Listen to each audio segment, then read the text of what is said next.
ఎన్నో రకాల ఊహాలోకాల్లో తిరుగుతుంటాం. ఎన్నో రకాల అట్రాక్షన్స్ మనల్ని అట్రాక్ట్ చేస్తుంటాయి. ఆ అట్రాక్షన్స్లో పడి లైఫ్లో మనము డీవియేట్ చేసి వేరే దారిలో పోతే ఆ తర్వాత బతికినంత కాలం దుఃఖంతోనే బతకాలి.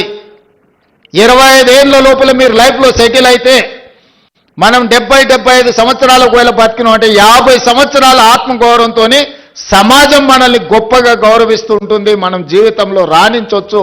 మన తల్లిదండ్రులు మా పిల్లోడు డాక్టర్ అనో ఇంజనీర్ అనో గర్వంగా గ్రామంలో చెప్పుకుంటే అది ఒక గొప్ప అనుభూతి.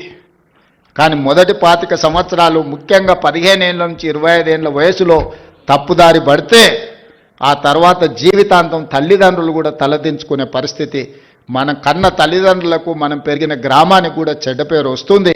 ఇవాళ ఇక్కడికి వచ్చిన విద్యార్థులకు కష్టపడండి. మీలో టాలెంట్ ఉంది, మీలో సెల్ఫ్ కాన్ఫిడెన్స్ ఉంది. ఉన్న వేదిక మీదకి వచ్చిన పిల్లల్ని చూస్తే మా సర్ప్రైజ్, మేము చదువుకుంటాం మాకంత కాన్ఫిడెన్స్ కానీ మాకు అట్లాంటి అవకాశం కానీ ఎప్పుడు రాలే. నేను కూడా మొత్తం గవర్నమెంట్ స్కూళ్ళలోనే చదువుకుంటూ వచ్చిన ఇంటర్మీడియట్ వరకు. మాకెప్పుడు ఇట్లా మంత్రులను ముఖ్యమంత్రులను కలిసి లేకపోతే మేము మా లైఫ్లో మా ఎడ్యుకేషన్లో మేము సక్సెస్ చూసినాం అని మమ్మల్ని ఎవరు పిలిచిన వాళ్ళు కానీ అభినందించిన వాళ్ళు కానీ షేక్ హ్యాండ్ ఇచ్చిన వాళ్ళు కానీ లేరు. కానీ ఈరోజు మీ సెల్ఫ్ కాన్ఫిడెన్స్ పిల్లల్ని ఒకరొకరిని చూస్తుంటే నాకు నిజంగా చాలా సంతోషం అనిపించింది. మా పిల్లలు ఖచ్చితంగా రాణించగలుగుతారు. వాళ్ళ తల్లిదండ్రులకు వాళ్ళ పుట్టిన ఊరికే కాదు ఈ రాష్ట్రానికి కూడా ఒక గొప్ప పేరు తీసుకొస్తారు. ఈ రాష్ట్ర పునర్నిర్మాణంలోనే కాదు ఈ దేశానికే ఒక గొప్ప నాయకత్వాన్ని అందించే గొప్ప వ్యక్తులు మీరు అవుతారని నాకు సంపూర్ణమైన విశ్వాసం ఉంది. ఇవాళ ప్రభుత్వ పాఠశాలలో 29,533 ప్రభుత్వ పాఠశాలలు ఉన్నాయి. అందులో మనకు 26,41,536 మంది విద్యార్థులు చదువుకుంటారు. కానీ ప్రైవేట్లో 11,217 స్కూళ్ళు ఉంటే 36,87,752 మంది స్టూడెంట్స్ ఉన్నారు.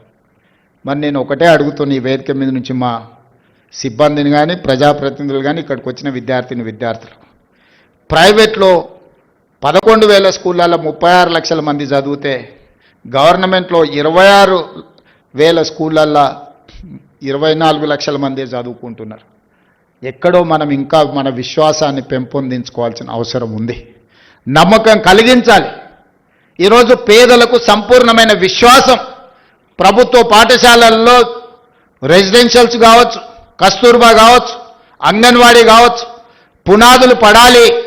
ఈరోజు దాన్ని తీర్చిదిద్దాలి అని ఈరోజు మా ప్రభుత్వం నిర్ణయం తీసుకున్నది. ఒక్క 2-3 విషయాలు ఇక్కడ ఉన్న విద్యార్థులకు చెప్పదలుచుకున్నా. 100 సంవత్సరాల తర్వాత ఉస్మానియా యూనివర్సిటీ 100 ఏళ్ల చరిత్ర కలిగిన యూనివర్సిటీ, 100 ఏళ్లలో ఒక్క దళితుడు కూడా వైస్ ఛాన్సలర్ కాలే. ఈరోజు ఒక దళితుడిని ఈరోజు వైస్ ఛాన్సలర్గా మన ప్రభుత్వం నియమించింది. ఈరోజు arts college principal professor Kasim మా ఊరివాడు ఈరోజు ఆర్ట్స్ కాలేజ్కి ప్రిన్సిపాల్ అండ్ మెరిట్తో చదువుకుంది.